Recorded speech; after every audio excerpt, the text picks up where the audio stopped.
What's going on, man? Hopefully you guys are having a good Tuesday, man. I'm gonna come on here really quick.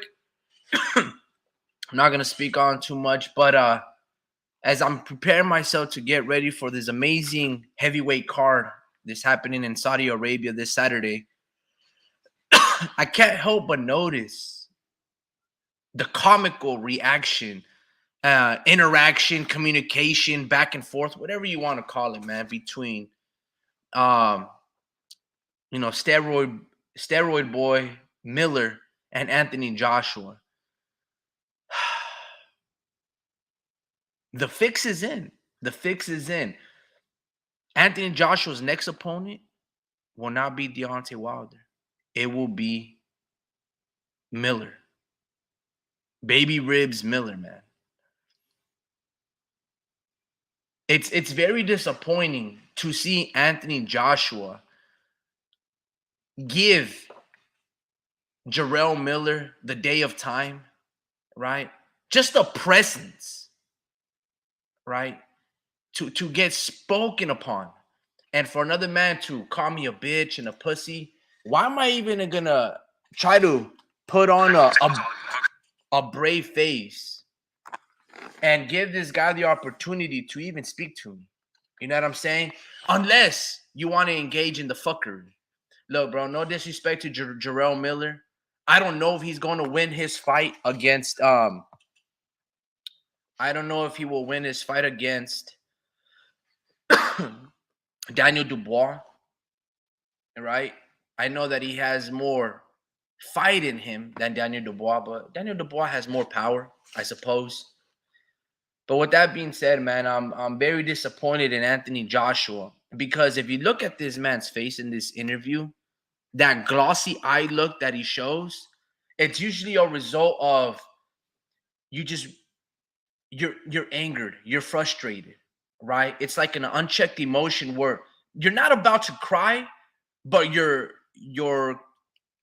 on that pulse to ready to let your hands go or to have an epic moment where you're gonna pop off, essentially. You know what I'm saying? Someone's gonna catch these hands, so to speak, and or you've been smoking weed, right? It's either one of those two. Either you got a glossy look on your eye because you got unchecked emotion, or somebody rattled your cage for a bit and you're about to do something, or you've been smoking weed. It's one or the other.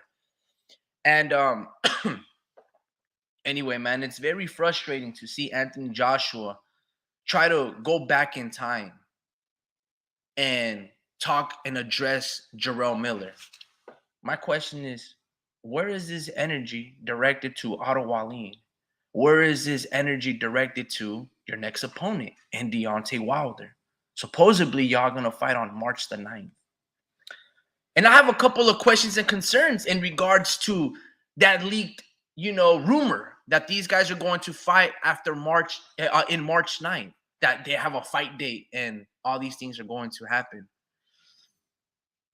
What if Anthony Joshua gets injured? What if Anthony Joshua loses? What if Deontay Wilder gets injured, breaks his head as he concaves Joseph Parker's head in? What if Deontay Wilder loses? How can you already have a fight date penciled in on March 9th when we don't even know what's going to happen between these fights over the weekend, right? Fuck around and all three of you guys might lose, right? Jarrell Miller might lose, Anthony Joshua might lose, and Deontay Wilder might lose, right? Anthony Joshua doesn't really do that well against southpaws. Deontay Wilder's been very inactive and has only fought one round in like the past 2.5 years, right? How can these guys already be scheduled to fight on March 9th? Either the fix is in for all these guys to win, or none of y'all are winning. Anyway, man, when I see Anthony Joshua, yo, what's going on, Ward Speed? You wept live without me and this late? Yeah, man, I was just cooking up a quick little thumbnail, and I just wanted to address something, man. So either the fix is in for all these popular heavyweights, the American and the UK heavyweight, to win, kind of like how they robbed the UFC champion and gave the decision to Tyson Fury for Alexander Usyk. It looks like the Saudi Arabians and their commission and their promoters, they're here for the fuckery, right? I'm not exactly too sure what's going on in the heavyweight scene, but All of this, man, is just speculation. And it's not even a proper buildup. Speaking upon proper buildups, I don't know if I should show you guys this because sometimes either my internet lags or let me see the zone boxing. Either my internet lags or you're gonna see it in 420p or 720p. But if you guys go to the zone boxing page, all right, Warp Speed showed me this video. It's this build up, the Day of Reckoning trailer, the zone pay-per-view. If you haven't seen this, if you have not seen this,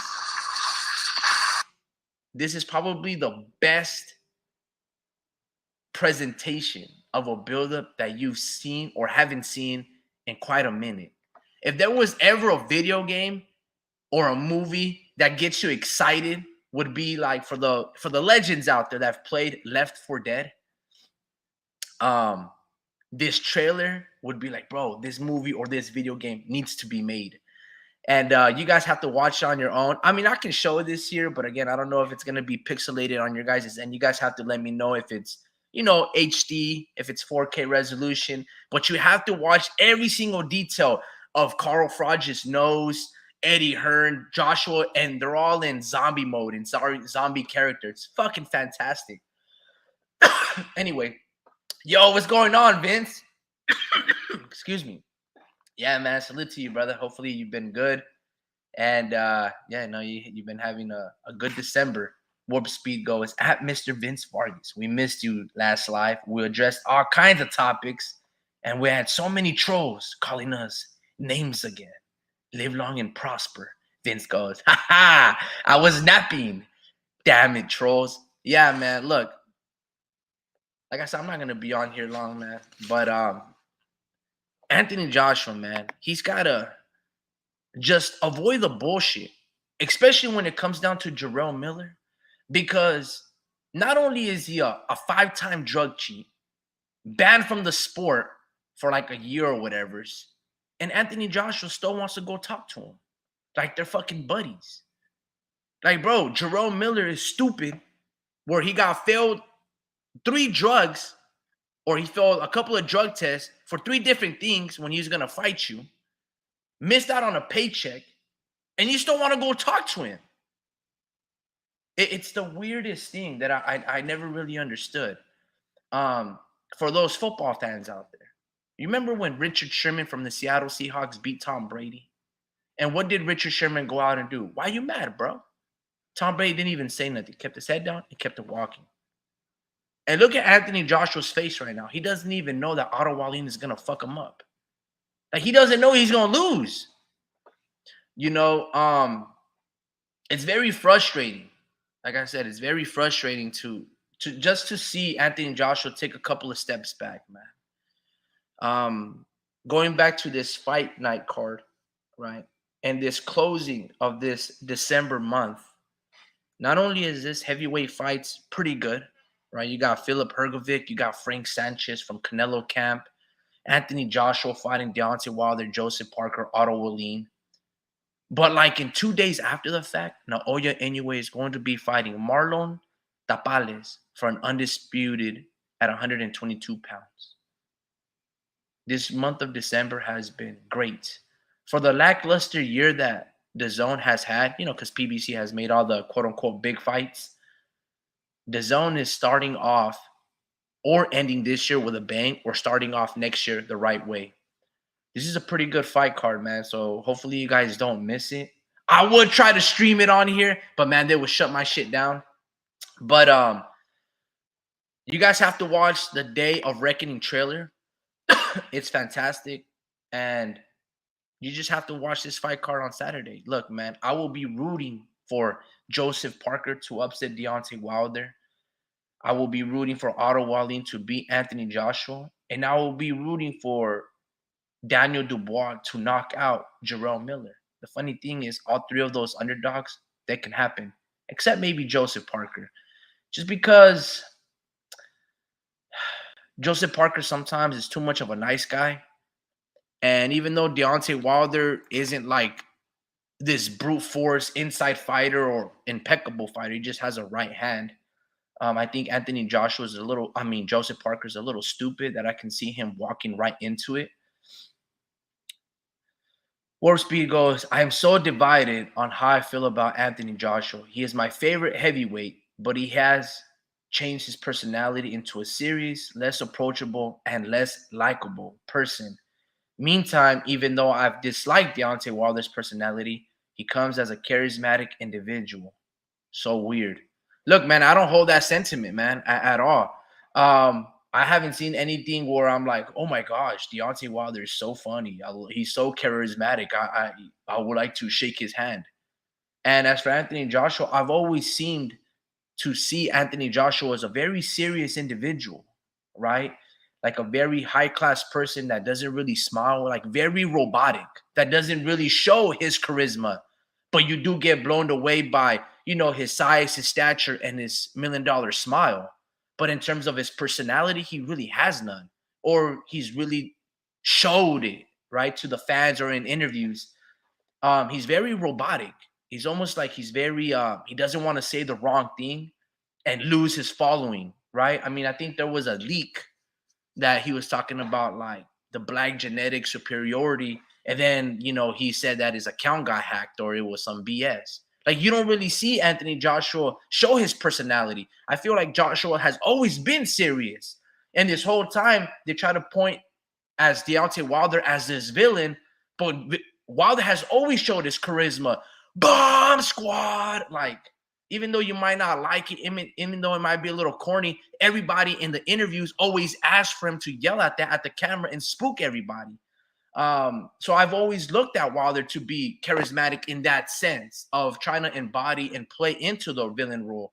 But I can't really speak upon the same with Anthony Joshua. He's always seemed very military-like, and like a person that is just here to understand the system, play the system, and just maximize his profits. You know what I mean? That's the way I've always looked at Joshua in comparison to Deontay Wilder. I mean, I could be wrong. I could be watching and seeing this from a different lens. But yeah, that's how I've always seen these heavyweights go about their business. Warp Speed goes, nah, he was one of those persons that knew his role as a role model for many, a handshaker, probably conducted, but cool. Now he is a slightly rude and likes as if he isn't interested in being there. No, that's a very good role. I feel like they've tried to shove Anthony Joshua down the media's throats and the common folk throat as a role model, but there wasn't anything that you would see or aspire to be in terms of Anthony Joshua, like, oh, I want to be like him. It's not like he was great spoken or had amazing quotes or was very funny. No, he was just a guy who was just a professional. He played the part, he looked the part, and he just went about his business. Again, very serious military like.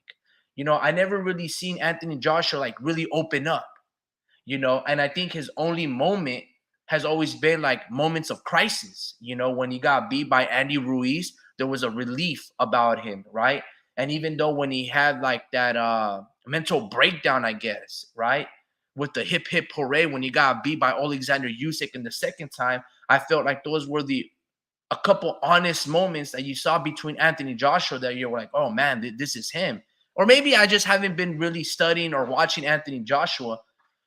But when he beat Vitaly or Wladimir Klitschko, I didn't really see a lot of emotion in that fight. I saw an amazing performance, an amazing fight. But in terms of raw emotion, I saw that in the Alexander Usyk loss the second time, when he was in disbelief and he was just like, what the hell? This actually fucking happened? How the fuck did you beat me? But anyway, man, going back to, Jarrell Miller, man. I don't know what to think about this fight card in terms of the politicking, in terms of the politics after the results or what happens on that night. Let's say Deontay Wilder beats Joseph Parker, right? And let's say Anthony Joshua beats Otto Wallin. So are they going to fight on March 9th next? Right? Because I don't know about you guys, but that's basically a 2.5 week of training camp. 2 months worth of training, because more than likely they're going to celebrate the new year, right? They're going to celebrate Christmas, and they're probably going to take 2 to 3 weeks off and then go back to the gym if they were trying to make that March 9th deadline, right? So then realistically, it's the second week of January, and then they're going to be what, game planning for basically close to 2 months, and then going to do their media and their press and their face off. To me, it seems very unrealistic. I don't believe them. I don't believe the situation. What if, again, like I spoke about it in the past, what if one of them injured their hands? Wilder always breaks his hand. He breaks his hand on people's head, right? I don't know, man. That I just March 9th seems very unrealistic. Um, Look, that's pretty much all I wanted to speak upon this, man. There's not really much that's going on. Come on, bro. That's between you. Come on. Okay, I'm trying to tell you. I'm talking about you. I'm talking about you. I'm talking about you. My record. I'm literally, bro. Good to be out here. Blessed to be on the card.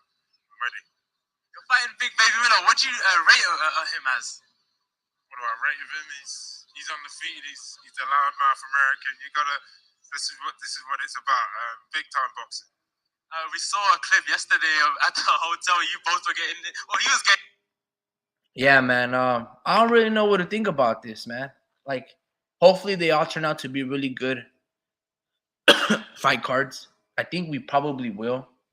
You guys want to drop your guys' predictions, like who takes on who wins what? I'll go first, man. I think Wilder will beat Joseph Parker between 5 to 8 rounds. I think he'll get the knockout over Joseph Parker. I think it'll be pretty hellacious. But again, I will be rooting for Joseph Parker. Hopefully he can fight on the inside. But I don't really see that happening. I got Otto Wallin outboxing Anthony Joshua. But I believe there will be a close fight, and they'll give Anthony Joshua the decision. And I got Daniel Dubois with the shocking knockout of Jarrell Miller. I think he's going to walk into one of those looping fours, rights, and they're going to drop Jarrell Miller. I think Philip Hrgovic will win his fight alongside with Frank Sanchez. I think they're going to fight and win their fights pretty convincingly and with ease. And I don't know if Jai or J.O. Pataya is on that undercard as well. But that's kind of how I see it. Let's see. War Speed goes, yeah, trolls make it fun sometimes. What does your icon say? Is it a sports team? Vince replies with, yeah, it's an independent Oakland baseball team that was introduced and created as an expansion team because the Oakland A's are leaving for Las Vegas. Oakland has a strong fan base. Miss Bitch, welcome in. She states, AJ is not a Nigerian prince. He lying. Wilder was right. Vince Vargas continues on. Strong fan base that stretches to the South Bay of San Jose. Counter teams like F the A's ownership. We have the bees to keep that Oakland tradition alive. Warp Speed replies, sad about Oakland being left without major professional teams, but lower leagues also provide fun times. That's why I go local amateur boxing gyms. Yeah, right on, man. Look, man, on that note, I'll talk about this some other time. But yeah, guys, have a good night. Stay safe. And yeah, bro, that's all I got to say really about the subject matter. I'm outie.